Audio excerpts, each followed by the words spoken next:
ప్రధానమంత్రి నరేంద్ర మోదీ ఇటలీకి చేరుకున్నారు. ఆయనకు ఇటలీ ప్రధానమంత్రి జార్జియా మెలోని అక్కడి అధికారులు స్వాగతం పలికారు. ఇటలీలో ప్రారంభమైన G7 దేశాల వార్షిక సదస్సులో ప్రధాని మోదీ పాల్గొంటారు. కేంద్రంలో వరుసగా మూడోసారి ప్రధానిగా బాధ్యతలు చేపట్టిన అనంతరం మోదీ చేపడుతున్న తొలి విదేశీ పర్యటన ఇదే. G7 చర్చల్లో భాగంగా కృత్రిమ మేధ, ఇంధనం, ఆఫ్రికా, మధ్యధర, గ్లోబల్ సౌత్ అంశాలపై ప్రధానంగా దృష్టి సారించనున్నట్లు ప్రధాని కార్యాలయం అధికారులు తెలిపారు.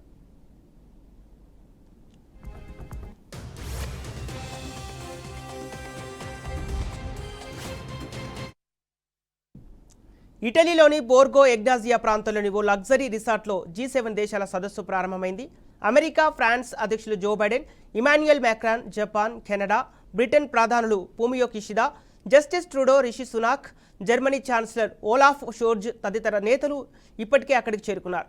జార్జియా మెలోని వారికి స్వాగతం పలికారు. ఇదిలా ఉండగా గత ఏడాది జపాన్లోని హిరోషిమా వేదికగా జరిగిన G7 దేశాల సదస్సుకు మోదీ హాజరయ్యారు.